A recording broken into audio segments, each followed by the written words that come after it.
Hello everyone, welcome to formula Fatafat series. मैं हूं Aastha from Learnoha, the free learning platform, जहां पर आप पढ़ सकते हैं फिजिक्स, केमिस्ट्री, मैथ्स, बायोलॉजी और वो भी एकदम free at learnohub.com।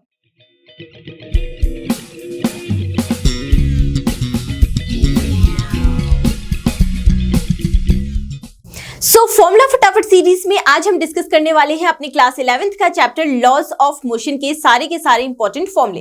And I hope कि इसके पहले आप इस चैप्टर का वन शॉट वीडियो और एनसीईआरटी सॉल्यूशन वाला वीडियो तो देख ही चुके होंगे। तो जल्दी से अपनी नोटबुक और पेन लेकर हो जाइए रेडी, क्योंकि आज हम साथ में रिवाइज करते हुए चलेंगे इस चैप्टर के सारे इंपॉर्टेंट फॉर्मूले।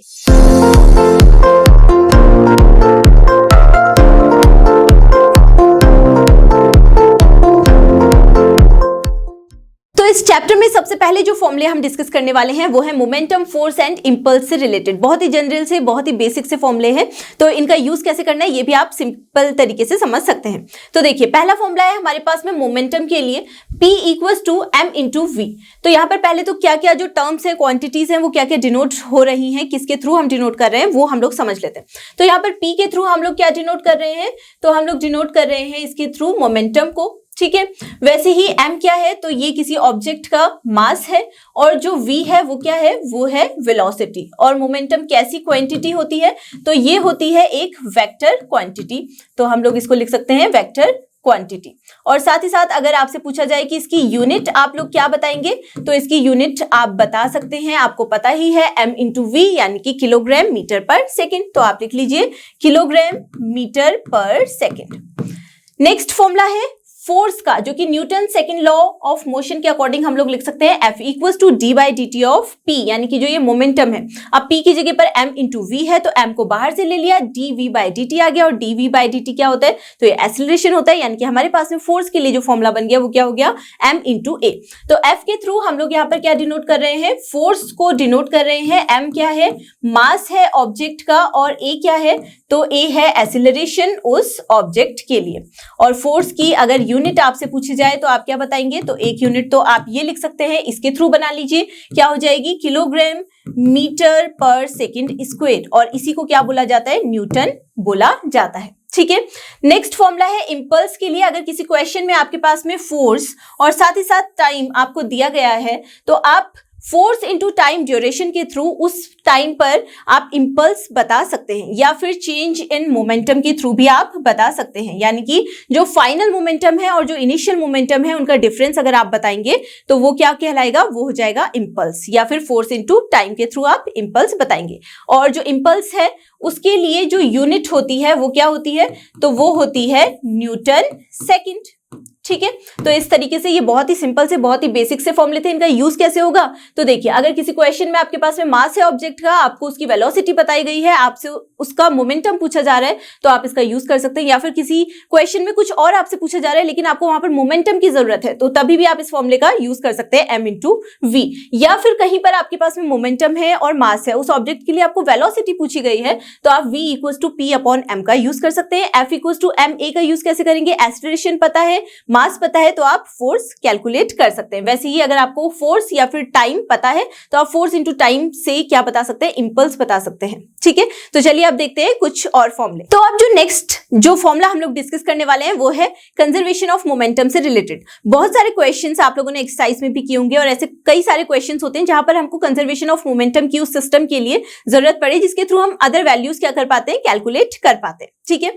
तो ये होता क्या है, तो जो टोटल मोमेंटम होता है किसी आइसोलेटेड सिस्टम के लिए ऑफ इंटरेक्टिंग पार्टिकल्स, वो हमेशा क्या रहता है, कंजर्व रहता है। इसका ये मतलब है कि जो फाइनल मोमेंटम होगा उस सिस्टम का, वो initial momentum of that system की क्या हो जाएगा, इक्वल हो जाएगा। तो इसके लिए जो हमने फॉर्मूला यहाँ पर यूज किया है वो है पी ए dash plus P B dash, यानी कि जो उस सिस्टम का फाइनल मोमेंटम होगा, ठीक है, equal to p a plus P b, यानी कि जो उस सिस्टम का इनिशियल मोमेंटम होगा, ठीक है। और यहां पर p a and p b हमको क्या शो कर रहे हैं, तो इनके थ्रू हम लोग डिनोट कर रहे हैं initial momentum of two bodies जो हमने ली है, ठीक है।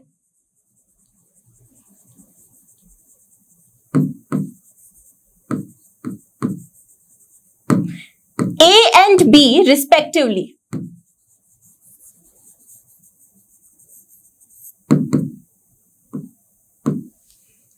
सेकेंड जो यहाँ पर p A dash and p B dash के थ्रू हम लोग क्या शो कर रहे हैं या फिर क्या डिनोट कर रहे हैं, तो हम लोग डिनोट कर रहे हैं final momentum of two bodies A and B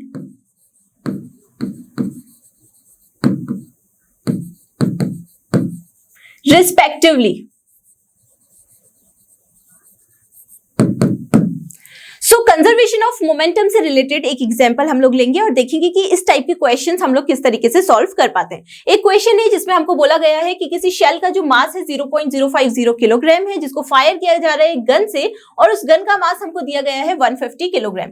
अगर मजल स्पीड उस शेल के लिए हमको दी गई है 100 मीटर पर सेकेंड, तो हमसे पूछा जा रहा है कि रिकॉइल स्पीड बताइए उस गन के लिए। ठीक है, तो देखिए हम लोग को इस क्वेश्चन में जो दिया गया है पहले तो वो नोट कर लेते हैं। अगर हम शेल के मास को स्मॉल एम के थ्रू दिखाएं 0.050 किलोग्राम के थ्रू, और जो गन का मास है उसको हम कैपिटल एम के थ्रू दिखाएं जो कि हमको गिवन है 150 किलोग्राम। मजल स्पीड ऑफ द शेल को अगर हम स्मॉल वी के थ्रू डिनोट करें 100 मीटर पर सेकेंड स्क्वायर, और रिकॉइल स्पीड हमको कैलकुलेट करनी है यानी कि कैपिटल वी की वैल्यू हम लोगों को बतानी है। ठीक है, अब कंजर्वेशन ऑफ मोमेंटम के अकॉर्डिंग इस सिस्टम का जो फाइनल मोमेंटम है वो इनिशियल मोमेंटम के इक्वल होना चाहिए, लेकिन इस सिस्टम के लिए जो इनिशियल मोमेंटम है वो क्या हो जाएगा, तो इस सिस्टम के लिए तो इनिशियल मोमेंटम 0 हो जाएगा। और ऐसा क्यों हो जाएगा, ऐसा इसलिए हो जाएगा क्योंकि शुरुआत में जो गन है और शेल है दोनों ही किसमें रहे हैं, रेस्ट की पोजीशन पर ही थे। फाइनल मोमेंटम हम कैलकुलेट कर सकते हैं यानी कि पी ए dash plus P B dash, अगर दो बॉडीज ए एंड बी होती हैं तब। ठीक है, यहाँ पर दो बॉडीज क्या क्या है, गन और शेल है, तो जो फाइनल मोमेंटम हो जाएगा उनके मोमेंटम के सम के ही इक्वल होगा। तो जो शेल है उसका मोमेंटम क्या हो जाएगा, m इंटू वी यानी कि small m into V, plus जो गन है उसके लिए मोमेंटम क्या हो जाएगा, तो ये हो जाएगा capital M into capital V। ठीक है, अब कंजर्वेशन ऑफ मोमेंटम क्या बोलता है, तो ये बोलता है कि initial momentum equals to final momentum, तो इन दोनों को ही हम लोग क्या कर देंगे, इक्वल कर देंगे, और हमारे पास में जो कैपिटल V है उसकी वैल्यू क्या हो जाएगी, कैलकुलेट हो जाएगी। और इसी तरीके से इसी जो कंजर्वेशन ऑफ मोमेंटम है उसका यूज करते हुए हम एग्जांपल्स या क्वेश्चंस सॉल्व कर सकते हैं। तो इनिशियल मोमेंटम क्या हो गया, यहाँ पर 0 हो गया, ये इक्वल टू किसके है, फाइनल मोमेंटम यानी कि m into V plus capital M into V, यानी कि अगर हमको कैपिटल V की वैल्यू कैलकुलेट करनी है तो ये इक्वल टू हो जाएगा minus m into V upon capital M। So ये इक्वल टू आ गया आपके पास में माइनस स्मॉल m की वैल्यू आपके पास में कितनी है 0.050 किलोग्राम इंटू स्मॉल v की वैल्यू कितनी है, तो ये है 100 मीटर पर सेकेंड अपॉन जो कैपिटल M है उसकी वैल्यू कितनी है, तो ये है 150 किलोग्राम। सो यहाँ पर जो आपके पास में recoil speed of the gun आ जाएगी वो आ जाएगी माइनस 0.033 मीटर पर सेकेंड। और हमको पता है माइनस का साइन क्या बता रहा है कि जो गन का मूवमेंट है वो जो शेल है उसकी मोशन की क्या है, ऑपोजिट है। ठीक है, तो इस तरीके से आप कंजर्वेशन ऑफ मोमेंटम का यूज कर सकते हैं, इस फॉर्मूले का यूज कर सकते हैं और क्वेश्चंस को सॉल्व कर सकते हैं इजीली। तो चलिए अब देखते हैं हमारे नेक्स्ट फॉर्मूले क्या क्या है। सो अब जो नेक्स्ट फॉर्मूले हम लोग डिस्कस करेंगे वो है स्टैटिक एंड काइनेटिक फ्रिक्शन से रिलेटेड। तो सिंपली किसी क्वेश्चन में अगर आपसे स्टैटिक फ्रिक्शन या काइनेटिक फ्रिक्शन पता करना हो और आपके पास में वहां पर मास दिया गया हो उस बॉडी का और साथ ही साथ जी की value acceleration due to gravity आपको पता ही है, उसके थ्रू आप नॉर्मल फोर्स कैलकुलेट कर सकते हो। आपको कोएफिशिएंट दिया गया हो वहां पर या तो स्टैटिक फ्रिक्शन के लिए या फिर अगर काइनेटिक फ्रिक्शन के लिए दिया गया है तो आप काइनेटिक जो फ्रिक्शन है उसको कैलकुलेट कर पाएंगे अगर उसका कोएफिशिएंट दिया गया है तो। ठीक है, तो फॉर्मूला यूज क्या करेंगे, अगर स्टैटिक फ्रिक्शन की बात होगी Fs equals to mu S into N. यहाँ पर Fs के थ्रू हम लोग क्या डिनोट कर रहे हैं, तो हम डिनोट कर रहे हैं स्टैटिक फ्रिक्शन को। ठीक है, वैसे ही म्यू एस इंटू एन जो लिखा गया है वहां पर जो एन है वो क्या डिनोट कर रहा है, तो वो तो है नॉर्मल फोर्स जिसको हम लोग m इंटू जी के थ्रू कैलकुलेट कर सकते हैं। वैसे ही म्यू एस के थ्रू हम लोग क्या डिनोट कर रहे हैं, तो इससे डिनोट कर रहे हैं कोएफिशिएंट ऑफ स्टैटिक फ्रिक्शन।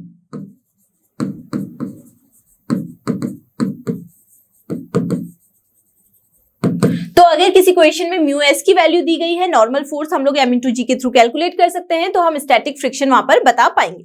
वैसे ही अगर हमको काइनेटिक फ्रिक्शन पता करना हो तो तब हम लोग एफ के इक्वल्स टू म्यू के इंटू एन का यूज कर सकते हैं। तो यहां पर भी जो एफ के है वो क्या शो कर रहा है, वो शो कर रहा है काइनेटिक फ्रिक्शन को। ठीक है, वैसे ही जो एन है उसके थ्रू हम लोग क्या दिखा रहे हैं, तो हम दिखा रहे हैं नॉर्मल फोर्स जिसको हम लोग m इंटू जी के थ्रू कैलकुलेट कर सकते हैं। वैसे ही म्यू म्यू के थ्रू हम लोग क्या दिखा रहे हैं, तो ये है coefficient of kinetic friction.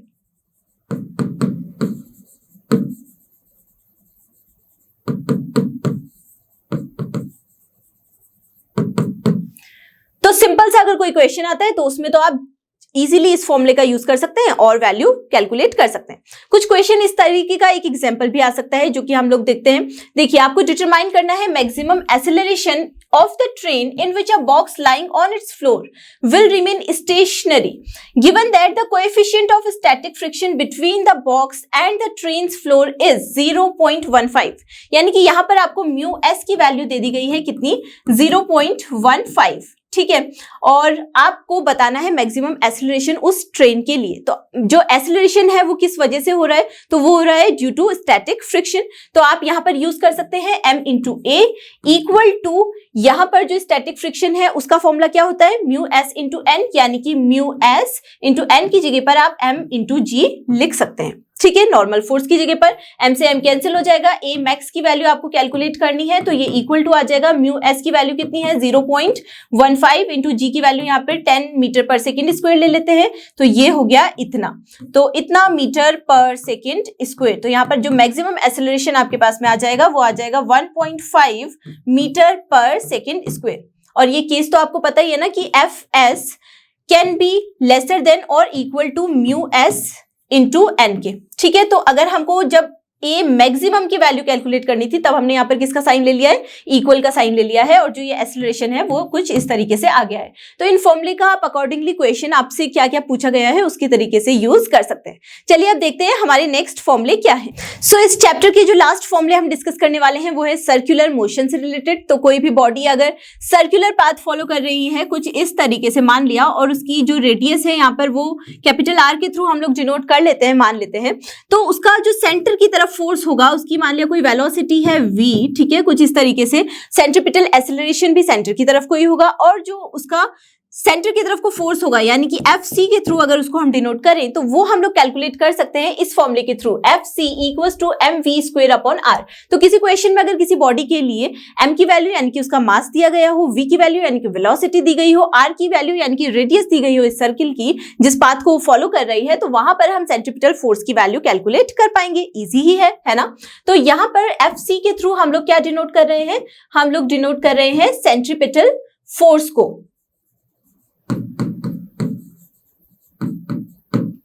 M के थ्रू हम लोग क्या डिनोट कर रहे हैं, तो उस बॉडी का जो भी मास है उसको, ठीक है। वी के थ्रू जो उसकी वेलोसिटी है उसको, और जो आर है कैपिटल आर वो क्या डिनोट कर रहा है, तो इस सर्किल की रेडियस को डिनोट किया जा रहा है, ठीक है। नेक्स्ट जो दो फॉर्मूले हम लोग डिस्कस करने वाले हैं वो किसी गाड़ी या फिर किसी कार के मोशन से रिलेटेड है, तो इससे रिलेटेड भी कोई क्वेश्चन आ सकता है, तो आप लोग सॉल्व कर सकते हैं इन फॉर्मूले का यूज करते हुए। देखिए, पहला फॉर्मूला है इसके लिए, motion of a car on a level road. तो वहां पर अगर हमको मैक्सिमम जो स्पीड बतानी है उस कार के लिए, अगर वो लेवल रोड पे क्या कर रही है, मोशन कर रही है, तो वहां पर हम लोग म्यू एस, यानी कि म्यू एस क्या होता है, ये होता है कोएफिशिएंट ऑफ स्टैटिक फ्रिक्शन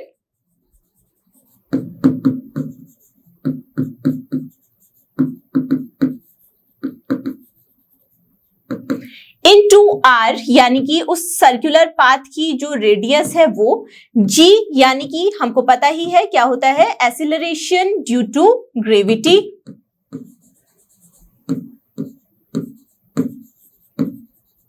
जिसकी वैल्यू हम 9.8 मीटर पर सेकंड स्क्वायर या फिर 10 मीटर पर सेकंड स्क्वायर लेते हैं। उसका क्या कर देना है, आपको स्क्वायर रूट कर देना है, यानी कि इस होल की पावर 1/2 कर देना है। तो इसको आप क्या लिख सकते हैं, v max इक्वल्स टू, आप इसको इस तरीके से भी लिख सकते हैं, under root of mu S R into G, ठीक है। तो ये कब हो गया, जब motion of a car on a level road के लिए। दूसरा है motion of a car on a banked road. तो बैंक्ड रोड पर अगर कोई कार मोशन कर रही है तब अगर आपको मैक्सिमम स्पीड उसकी बतानी है तो आप इस फॉर्मूले का यूज करेंगे, v max equals to r into g mu S plus tan theta upon 1 minus mu S tan theta, और इस होल की पावर 1/2, या फिर इस पूरे का आप क्या कर सकते हैं, अंडर रूट करके भी इसको लिख सकते हैं। तो यहां पर भी r क्या शो कर रहा है, रेडियस शो कर रहा है उस सर्किल की, g क्या शो कर रहा है, तो g से हम एक्सेलरेशन ड्यू टू ग्रेविटी जिसकी वैल्यू 9.8 मीटर पर सेकंड स्क्वायर या फिर 10 मीटर पर सेकंड स्क्वायर इन जनरल हम लोग लेते हैं। म्यू एस क्या है, तो कोएफिशिएंट ऑफ स्टैटिक फ्रिक्शन है, थीटा किस एंगल पर वो जो रोड है वो बैंक्ड हुई है वो हो जाएगा, ठीक है। और म्यू एस तो हमको पता ही है, तो फॉर्मूला क्या हो गया, V max equals to under root of R into g mu S plus tan theta upon 1 minus mu S tan theta. तो इनकी वैल्यूज जो भी हमको ये टर्म्स दिए गए हैं, क्वांटिटीज दी गई हैं, इनकी वैल्यूज आपको पता होगी। तो आप इस वाले मोशन के लिए, कार के इस मोशन के लिए, अगर वो बैंक्ड रोड पे मोशन कर रही है तो आप मैक्सिमम स्पीड उसकी कैलकुलेट कर सकते हैं। सो आई होप कि आज के चैप्टर यानी कि लॉज ऑफ मोशन के सारे इंपॉर्टेंट फॉर्मूले आपने अच्छे से और जल्दी रिवाइज कर लिए होंगे। सो अब हम मिलेंगे अपने नेक्स्ट डिस्कशन में, जिसमें हम आगे के कुछ चैप्टर्स की इंपॉर्टेंट फॉर्मूले साथ में डिस्कस करेंगे और रिवाइज करेंगे। तब तक आप पढ़ाई करते रहिए, खूब सारी प्रैक्टिस करते रहिए और हमारे साथ बने रहिए, क्योंकि ये तो आप जानते ही हैं कि लर्न हाउ फ्री है पर बेस्ट है।